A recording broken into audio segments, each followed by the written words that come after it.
Eu acho que a minha pergunta... tem uma outra coisa que eu queria falar, que ainda não é uma pergunta, mas é só falar um pouco alguma coisa que a gente estava falando ontem, no final da nossa aula, que na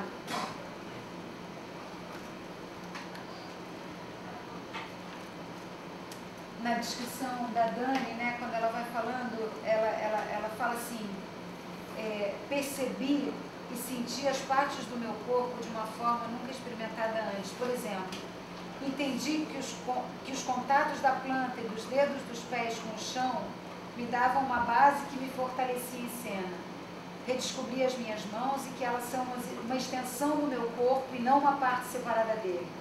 Compreendi que existem tensões musculares não necessárias e que a tensão excessiva atrapalhava os exercícios. Entendi que meu rosto não é um bloco único, mas formado por músculos diferentes. Descobri que a minha voz vai para o agudo quando estou sob forte tensão.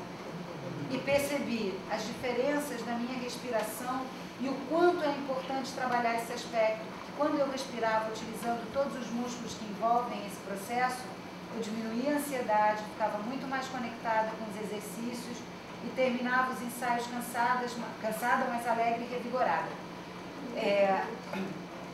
Foda, né?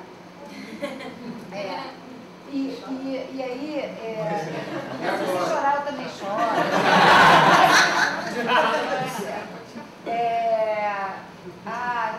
A gente chora, né? Eu choro. Ele não sabe que eu choro. Eu choro, mas tudo bem. Aí, ontem, eu estava falando que também é uma coisa que eu tenho pensado muito, que o corpo, né, o nosso corpo e a nossa voz, eles não são instrumentos, eles são campos onde o que está acontecendo com a gente se manifesta. Então, como campos onde as coisas se manifestam, é dali que a gente pode colher percepções sobre a gente e desfazer essa ideia de que a gente vai transformar a nossa voz num instrumento lapidado, transformar o meu corpo num instrumento e entender que a gente é no corpo e a gente é na voz. E dali a gente pode colher entendimentos sobre a gente, né?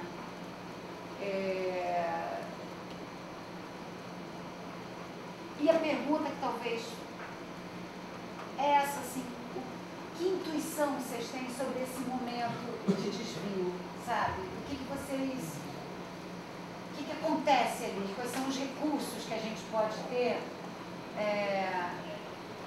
de ser mais ágil nesse momento, né? Que a Monique usou várias vezes, né? A gente se sabota, não sei se isso dá conta de toda a parte da resposta, né? Mas quais são os recursos que a gente pode ter para que esse momento não seja tão interrupção e possa ser fluxo de passagem para a criação, né? Eu fico pensando como que a gente pode entender mais o exercício como criação, para que a criação também possa ser entendida como exercício. Foi bonito isso.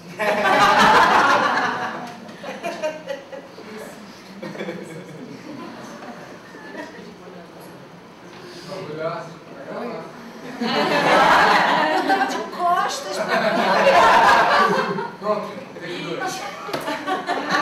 Não tinha câmera 2 ainda. É isso, gente. A gente responde agora? Claro.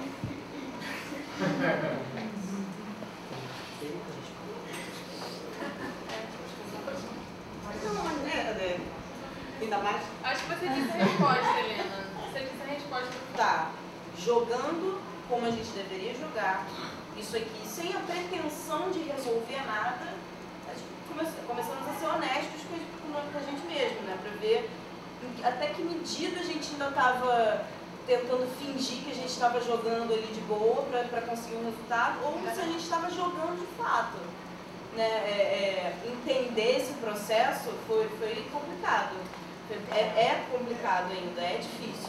Eu fiquei pensando agora, você pergunta, se também não está ligado com o entendimento equivocado de exposição. porque é isso, esses jogos, eles despertaram pra gente a coisa do esconderijo, né? Como a gente se esconde nessa coisa do mostrar, do querer. E aí é isso, quando vem a criação, a gente quer mostrar algo muito bem criado, algo muito bem acabado. E a exposição, a gente quer expor uma coisa que não que é máscara, sabe, só. O que a gente falou muito esse semestre é que a gente acaba ambicionando mais a cena foda do que a liberdade. Sim. A chegada, a gente ambiciona a chegada. Acho que você perguntou o momento, eu acho que o momento que a gente percebeu que não tem aonde chegar, sabe? Porque assim, tudo que a gente sempre faz, seja na faculdade ou não, a gente sempre quer chegar em algum lugar. Então, particularmente, acho que todo mundo, quando a gente percebeu que não tem um certo tipo de escuta, um certo tipo de exposição, um tipo de prontidão, não, hoje aconteceu, amanhã não acontecerá, depois talvez. Então, assim, eu acho que foi a partir desse momento e num processo, a partir do momento que a gente olhou o ponto e aí o Zé falou pra gente, cara, esse casal pode ser da favela, esse casal pode ser dos anos 20, esse casal pode ser um rico e uma rica, pode ser os índios mesmo, pode ser mil casais. Que casal é esse? E a gente saiu da forma, do formato de um ponto que a gente tinha que passar. Acho que foi esse momento que a gente percebeu que a gente podia ressignificar o que a gente estava tentando criar. E quando a gente voltou, a gente mudou várias vezes de ponto, né? Muito. Voltou até voltar no primeiro que foi apresentar, que foi esse mesmo. Então a gente mudou muito. E depois a gente retomou para onde a gente tinha começado, foram os exercícios, entendeu? A gente pegou o conto e os exercícios. Então a gente deu uma volta grande para retomar onde a gente tinha começado. Zé falava assim pra gente, vocês acham que trocando de ponto vocês vão resolver o problema. O problema não está no ponto. O problema está na forma que vocês estão utilizando os exercícios para resolver ele. A gente fez até um conto, uma adaptação disso que era uma cena dramática, tinha morte, algumas coisas assim. Porque tinha que ficar bonito no final. Aí tinha uma morte dramática. Aí o Zé, o que vocês estão fazendo? É muito bom, ele entra e pá! Você está satisfeito com as respostas? Eu já só um pitaco aí. Isso que você está falando, né?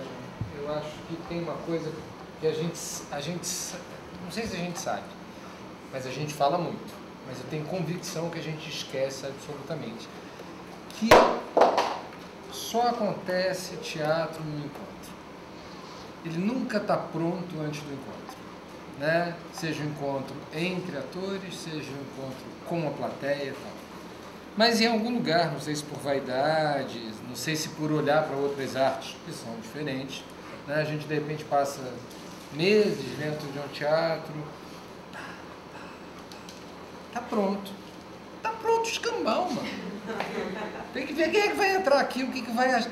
E eu acho, pegando uma outra dimensão, assim, um exercício simples, a feiticeira não é nenhuma daquelas mulheres. A graça não é feita por nenhuma delas, ela só se estabelece por uma relação. Não é porque a Carol isso, sem a Jéssica aquilo, nada. Né? E esse lugar, eu acho que a gente esquece, abandona. Tem uma passagem do Peter Brook que eu acho linda, assim, não me lembro qual país, eu sei que eles ficaram uns 2 meses, e é um dos principais espetáculos dele, que é o que dos pássaros? A Revolta, a Sinfonia dos Pássaros. Eu não sei se Sinfonia, Revolta, Conferência dos Pássaros, né? Eles montam lá, tal, não sei o quê, passam uns 2 meses em cartaz e já decididos cancela, acaba porque as pessoas estão odiando, nada, tal. Eles vão para o festival que é aqui, América Latina, alguma coisa do gênero, para fazer 2 apresentações, eles ficam meses e eles entendem o que eles estavam fazendo porque teve um público que explicou para eles, olha, você está fazendo isso, né? Eles começam a entender o que estavam fazendo. Eu acho que é isso, a gente esquece que depende desse encontro e não se encerra nele. Né? Porque é diário, né? O encontro de amanhã é diferente do encontro de hoje. Isso é físico, né? E aí e é louco, porque a tentativa do asseguramento da qualidade do encontro é a mesma história que o exercício. Faz o quê? Joga fora o encontro. Né? Para ficar bem bom como aconteceu aquele dia, porque foi. Né? Teve um dia que aconteceu, foi bem bom. Vamos garantir isso então. Como é que a gente faz? Finge que não está encontrando. Professor Vitor Lemos.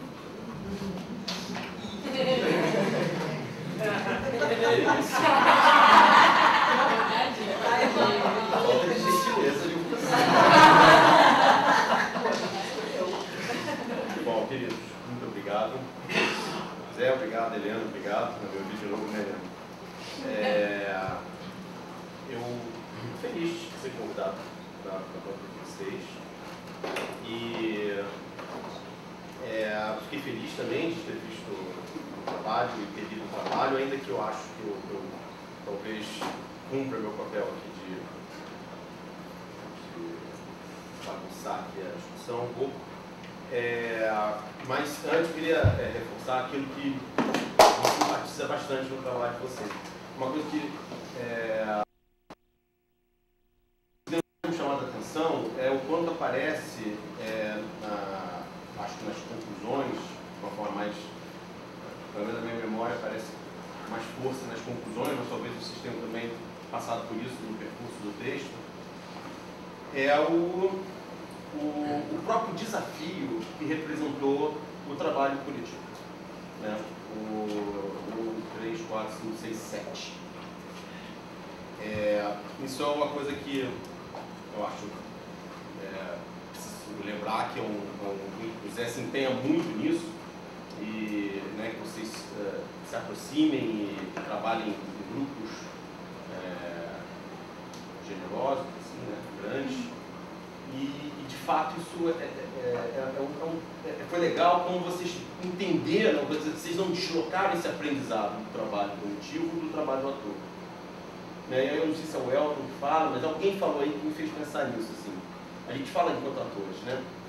Tanto na escuta, né, no encontro, enfim, série de palavrinhas assim que a gente fala. Prontidão. Né? Como ator a gente desce assim, um tapete de um vocabulário totalmente, que aí é interessante pensar como é que muitas vezes esse vocabulário ele está só na língua.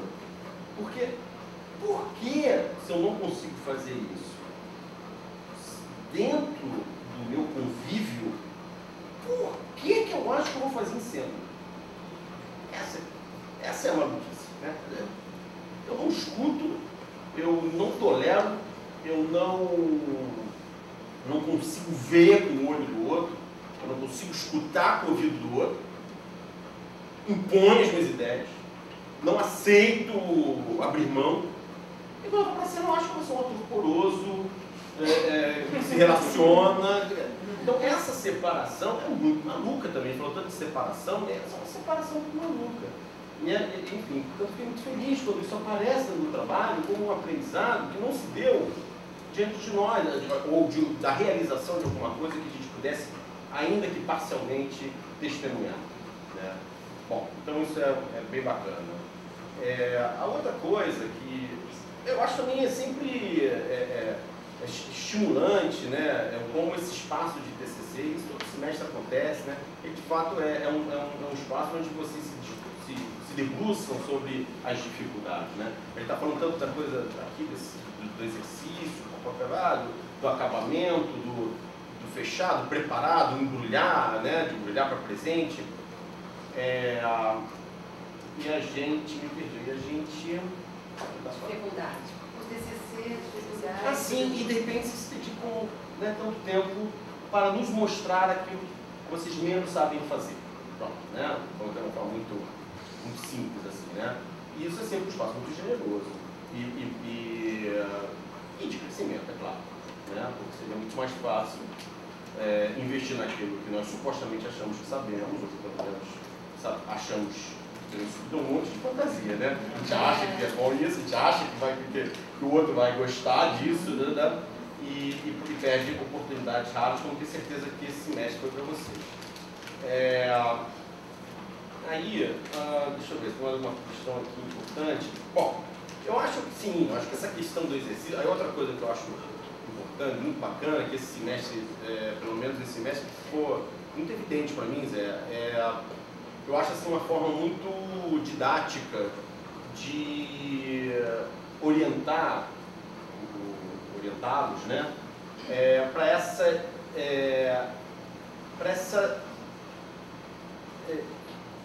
aproximação da atuação como um exercício permanente, né?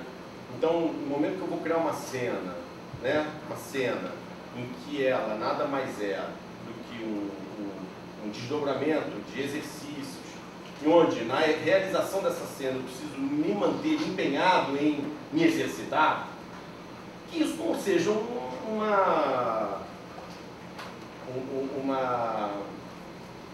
enfim, alguma coisa relacionada a TC6. Acho que, de fato, não é mais possível, dentro de uma certa, claro, dentro de um certo nível de discussão, evidentemente, né,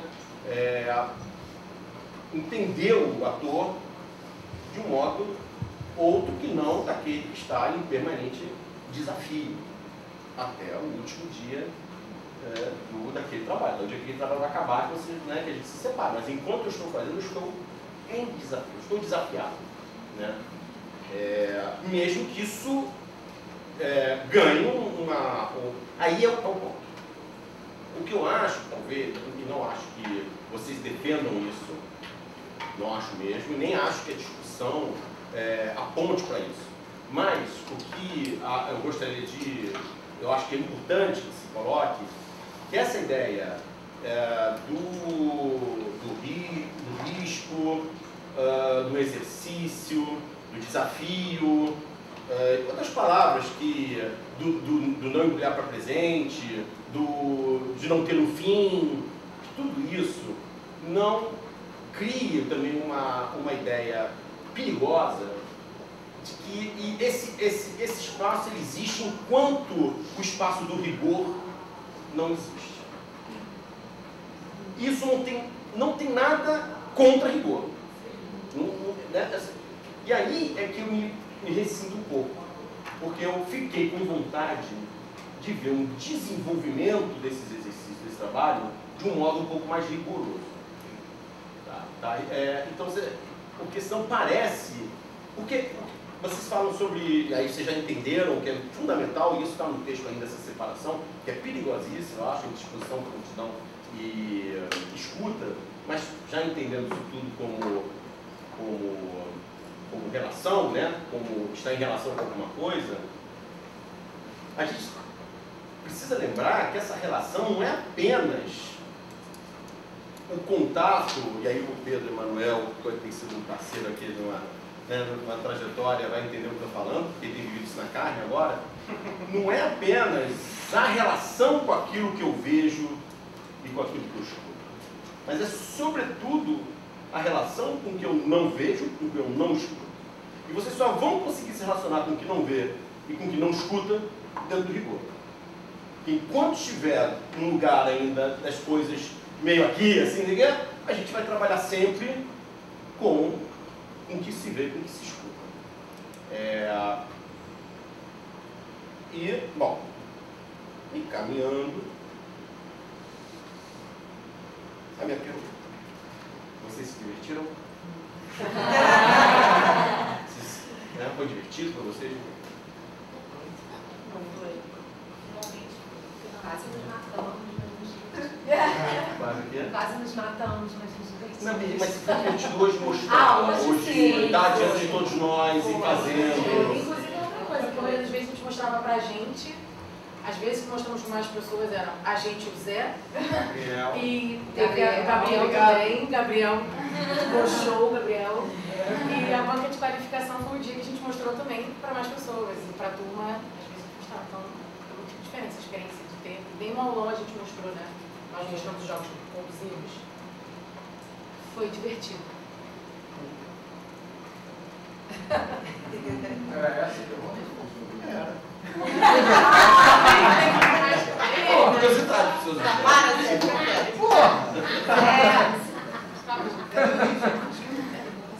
Posso dizer que eles se divertiram finalmente. Finalmente, obrigada. Bom, então, já que o professor Vitor está com piedade de vocês, não sei porquê, a gente abre para comentários, para outras perguntas, outras trocas, inclusive, querida Ana, se você quiser, não tem nada a ver com a palhaçaria, mas muitos dos exercícios são caros a você. Posso só falar uma coisinha rapidinho do Vitor? Não, só responder aquele negócio que ele falou do coletivo. Tipo assim, a gente, você falou, parece que era a conclusão do trabalho de vocês, porque é o que vocês mais... Não, foi uma coisa que me chamou a atenção, a gente fala o tempo todo do nosso... da dificuldade do aprendizado nessa escola. E assim, a gente está junto desde o primeiro período. Todo mundo aqui. Então assim, a gente se conhece há muito tempo, a gente tem muita intimidade, todo mundo sabe dos seus pontos fortes e fracos, o que consegue e o que não consegue. E talvez isso tenha sido mais difícil de ter sido trabalhado, entendeu? Assim, entre nós. Então, assim, a gente se ama e se odeia com a mesma intensidade muito rápido. É tudo muito borbulha, muito forte, entendeu? Mas de fato a gente se conheceu nesse processo. A gente se conhece há 3 anos, a gente se conheceu nesse processo, conheceu mais esse processo, se respeitou mais esse processo, tudo mais. Sim, né? A gente se conhece há 4 anos, né? Quatro, 3. Há 4 anos, e aí nem todo mundo teve a oportunidade de trabalhar com todo mundo, né? Cada período a gente tem a oportunidade de fazer trabalhos de conclusões, entre aspas, aí, de matérias, e nem todo mundo trabalhou serenamente, né, no exercício de um trabalho, de um produto final, de alguma matéria juntos, apesar de nos conhecermos. Então, temos todos um grande carinho enquanto amigos de turma, de colegas, grandes amigos e tal, mas que na hora que você vai para o trabalho, a gente acha que trabalhar com amigo é fácil. Cara, não é. Às vezes é pior. Às vezes é muito pior. Então, é verdade. Eu acho que o amigo, ele traz a fantasia de que está garantida alguma coisa ali, né? É uma falsa segurança. Só isso. Garantia. Ó, Eu posso também só completar uma coisa sobre outra questão que ele... Isso não é vida. Quando o Vitor falou sobre rigor, e essa questão também apareceu nesse processo de criação. A gente entender em que momento esse rigor entraria. Além da gente entender esse gap entre os jogos e a criação da lenda, enfim, onde ele entrava o rigor também. Eu lembro até que teve um dia que o Zé chegou, não, eu acho que vocês precisam... eu não lembro exatamente o que ele falou. Eu até falei, então pode estar liberado, porque a gente entender essa questão também do rigor. Foi uma zona por isso, porque nós somos muito diferentes, mas em blocos. Tem um bloco que é mais, digamos assim, mais relax, deixa as coisas acontecerem, não se preocupa tanto. E tem um bloco que é neurótico, eu sou desse bloco do neurótico, então eu ficava aqui revelando e falava, caraca, não fazer uma coisa. E aí foi por isso que a gente entrou tanto em atrito, foi tão rico por isso. Porque uma parte entendeu que é necessário o relax e outra parte entendeu que também é necessário o momento assim neurótico, entendeu? A gente tenta encontrar um rigor, porque é complicado, porque nós tivemos um rigor por um grande período que não foi produtivo pra gente. Foi um momento em que, parou esse rigor, a gente tem que fazer. Só que a gente não entendeu como trabalhar esse rigor. Esse rigor desse trabalho, existem várias maneiras. O rigor, eu acho que agora na sociedade a gente encontrou um diálogo entre esses blocos que acabam fazendo. Não, mas não tem que ter rigor. Peraí, gente, isso aqui é jogo, a gente está aqui. Então, acho que hoje tem rigor. Criação. A criação. Rigor, assim, você tem que ter um rigor para dentro desse rigor você poder jogar. Por isso que eu acho que agora você não Se tem rigor, não tem jogo. Você não consegue jogar. A gente entendeu esse rigor de uma maneira errada. Porque no momento que a gente conseguiu entender esse rigor, aconteceu o que vocês conseguiram ver. Agora, isso é uma coisa que, Disseram. pelo menos muitos desses jogos, inclusive, favorecem. Na verdade, eles vão sendo mais bem desenvolvidos, eles acontecem mais vivamente, na medida em que as regras ficam mais claras mais estabelecidas. Né? Às vezes, quando não tinha mais jeito, eu inventava umas regras para eles, né? E isso ajudava a acontecer. Né? Também é desse rigor, da delimitação clara do espaço, da impossibilidade de atravessar isso. Enfim, né? Não tem nada mais paralisante do que falar que você pode fazer tudo. Né? O palhaço, a palhaçaria, eu acho que tem que ser, ele vai contra o rigor, né? A palhaçaria só acontece, a gag só acontece porque tem alguém falando, não pode fazer isso. É o tal, a relação do Glauco Augusto. Por aí também.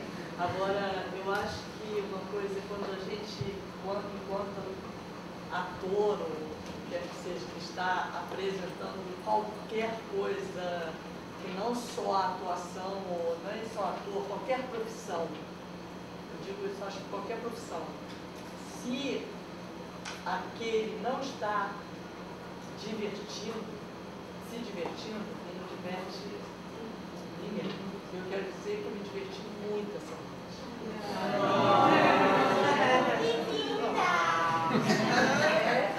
Acho que você foi a principal motivo. Ai, não, gente, vamos parar com isso. Eu não conheci exercício nenhum, a pessoa.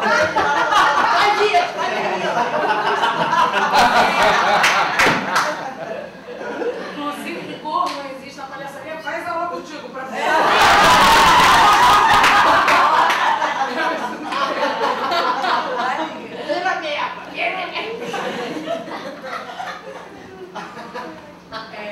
E é engraçado. Escuta as pessoas. Ela fala. O movimento negro aí, ó.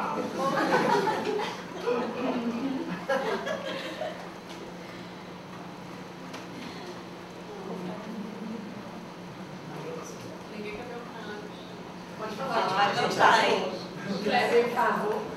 Então, eu acompanho, né, vocês, assisti o intercâmbio de vocês, e hoje eu estou numa outra posição, né, eu hoje saí daqui, fui fazer cinema, eu tenho uma outra relação com o ator, um aqui e agora, diante da câmera, bem um aqui e agora.